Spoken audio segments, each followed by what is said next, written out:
ஸ்ரீ கற்பவிநாயகர் தொடக்கப் பள்ளியிலிருந்து உங்கள் முன்னான் சா மகிழினி. 10 குப்பைக்கு மேல் 11வது குப்பையை போட்டுவிட்டு நாடு சுத்தமில்லை, நகரம் சுத்தமில்லை என்று சலித்துக் கொள்கின்றோம். பேருந்து பயணத்தின் போது குளிர்பானங்களை கடக்க முடக்கி என குடித்துவிட்டு பாட்டிலை ஜன்னல் வெளியே வீசி எறியும் அறிவாளிகள் அல்லவா நாம்? இருக்க இடம் தரும், குடிக்க நீர் தரும், சுவாசிக்க காற்று தரும் இயற்கைக்கு நாம் என்ன தந்திருக்கின்றோம்? எதுவும் தரவில்லை என்றாலும் கூட பரவாயில்லை. இந்த இயற்கை அழிக்காம இருந்தாலே போதும். சுற்றுச்சூழல் தம்மையே பாதுகாத்துக் கொள்ளும். பூ மாலை சுட வேண்டிய பூமி தாயின் மேனியில் குப்பைகளை கொண்டு அழுக்காக்கின்றோம். பன்னினால் கழுவ வேண்டிய அவரது பாதத்தில் ரசாயன கழிவுகளை கொண்டு புண்ணாக்கின்றோம். பூமி தாயின் மன ஆடையை துகள் விழிக்கும் கலிகாலத்து துச்சந்தராக மாறியிருக்கின்றோம். பூமி தாய் தன் கண்ணீரை துடைக்கும் கைகளை தேடிக் கொண்டிருக்கின்றாள்.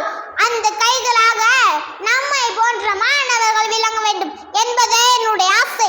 சுற்றுச்சூழலை மாசுபடுத்துகின்றோம் என்ற குற்ற உணர்ச்சி சிறிதும் இல்லாமல் தெருவில் குப்பைகளை போடுவதை மாணவர்களாகிய நாம் இன்றே கைவிட வேண்டும்.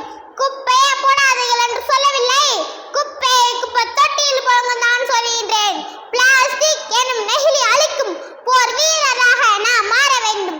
இயற்கை உபாதையை கழிக்க திறந்த வேலையை பயன்படுத்தாமல் கழிப்பறையை பயன்படுத்துவதை நாம் கடைபிடிக்க வேண்டும்.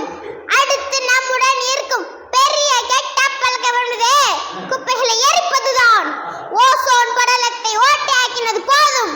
மாணவர்களாகிய நாம் மக்கும் குப்பை, மக்காத குப்பை அதை எவ்வாறு பிரித்தெடுப்பது, எதை எவ்வாறு ஆக்கப்பூர்வமான முறையில் மாற்றுவது என்ற விழிப்புணர்வை மக்களிடையே கொண்டு செல்ல வேண்டும். நெகிழி மற்றும் உருளி வார எரிக்கும் போது அதிலிருந்து பல்வேறு நச்சுவாயுக்கள் வெளிவருகின்றன. அந்த நச்சு கலந்த வாயுக்களை நாம் சுவாசிக்கும் போது புற்றுநோய் மற்றும் கொடிய நோய்கள் ஏற்படும் சூழ்நிலை உருவாகும். பூமி வெப்பமயமாகும். இந்த உண்மையை மக்களிடையே எடுத்துரைக்க வேண்டும். மாணவ சக்தி மூலம் சுத்தம், சுகாதாரம், உடல் நலம் போன்றவற்றின் நன்மையை எடுத்துரைக்க வேண்டும்.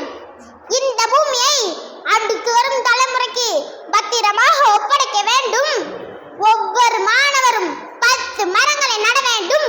இது நம்ம அப்துல் கலாம் ஐயா கண்ட கனவு. அதன் மூலம் இந்த பூமியை பசுமையாக்க வேண்டும். வீட்டை, நாட்டை தூய்மையாக்க வேண்டும். சுற்றுச்சூழலை பாதுகாக்க வேண்டும்.